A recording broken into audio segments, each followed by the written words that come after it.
everyone, assalamu alaikum. Welcome back to my another new video. আজকে আমি share করব আমার প্রেগন্যান্সিতে আমি কিনে কি প্রবলেম ফেস করেছি এবং তা কিভাবে কেয়ার করেছি।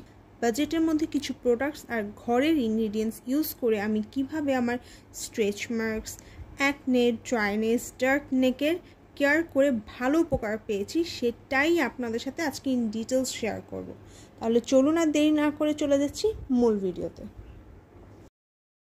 সবার প্রথমে কথা বলছি ড্রাই ও ডাল হাত পা নিয়ে। ডিউরিং প্রেগনেন্সি আমাদের বডির তুলনামূলক ড্রাই ও ডাল হয়ে যায়। এই ডালনেস অ্যান্ড ড্রাইনেস থেকে রক্ষা পেতে আমি দুইটা স্টেপ ফলো করছি। ফার্স্ট স্টেপে আমি একটা ব্রাইটেনিং পাউডার ইউজ করছি যা আমি ঘরোয়া ইনগ্রিডিয়েন্টস দিয়ে বানিয়ে থাকি, আর এটা বানিয়ে আমি সবসময় আমার ওয়াশরুমে রেখে দিই। এটা বানাতে আমাদের লাগছে 1/2 চামচ হলুদ গুঁড়া, 2 চামচ চালের গুঁড়া, 2 চামচ বেসন এবং 2 চামচ মুলতানি মাটি। সবগুলো ইনগ্রিডিয়েন্টস একত্রে ভালো মতো মিক্সড করলেই হয়ে যাচ্ছে আমাদের ব্রাইটেনিং পাউডারটা রেডি। এটি আমি রোজ 2 বার ইউজ করে থাকি। শাওয়ারের সময় একবার ইউজ করি আর ঘুমানোর পূর্বে যখন আমি ফ্রেশ হই তখন একবার ইউজ করি। পরিমাণ মতো পাউডার হাতে নিয়ে পানি দিয়ে একটা পাতলা পেস্ট তৈরি করে 5 মিনিটের মতো এটা আমি আমার হাতে মাসাজ করে ওয়াশ অফ করে নিই। এটা ওয়াশ অফ করার পর আমি আমার সেকেন্ড স্টেপে চলে যাই। সেকেন্ড স্টেপে আমি একটা DIY হাইড্রেটিং সিরাম ইউজ করে থাকি। এটার জন্য আমি 3 চামচ রোজ ওয়াটার নিয়ে থাকি, 5 চামচ গ্লিসারিন আর 5টা ভিটামিন ই ক্যাপসুল একসাথে ভালো মতো মিক্সড করে নিই। এটা আমি আফটার ইউজিং প্যাক ইউজ করে থাকি।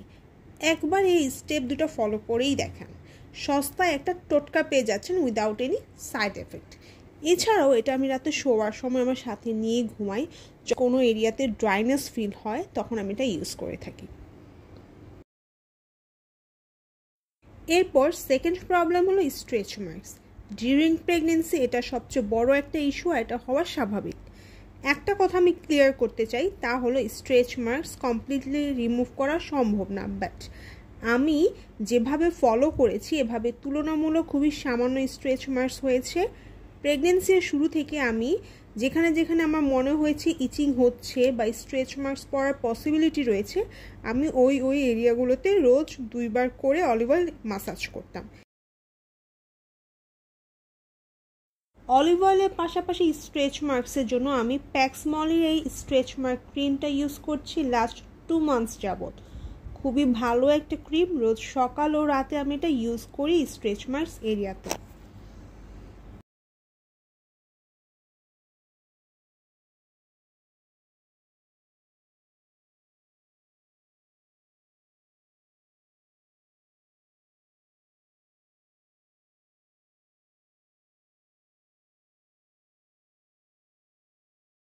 During pregnancy darkness is also a common issue. এই সময় ওয়েট গেইন হয়, অনেকের নেক ভারী হয়ে নেক ডার্ক হয়ে যায়।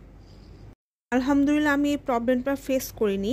এক্ষেত্রে আমি যেটা করেছি, আমি রেগুলার যে হ্যান্ড অ্যান্ড ফিটে যে ব্রাইটেনিং পাউডার আর সিরামটা ইউজ করেছি সেটি আমার নেকে ইউজ করেছি, আর ট্রাই করেছি রেগুলার একবার অলিভ অয়েলের সাহায্যে নেক মাসাজ করার। এতে 100% কাজ করবে। আলহামদুলিল্লাহ আপনারাও ভালো ফলাফল পাবেন।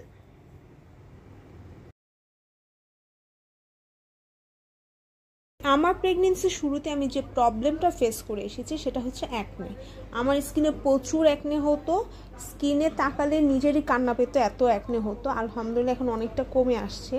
তো এইটা রিডিউস করার জন্য আমি বিউটি গ্ল্যামার্সের একটা টি ট্রি জেল ইউজ করতাম। যেখানে যেখানে আমার অ্যাকনে হতো ওই জায়গায় আমি টি ট্রি জেলটা অ্যাপ্লাই করে রাতে রেখে দিতাম। যেহেতু প্রেগনেন্সি টাইমে ঘুম হয় না প্রপারলি, এটা সবাই জানে, তাই অ্যাকনে হওয়াটাও স্বাভাবিক।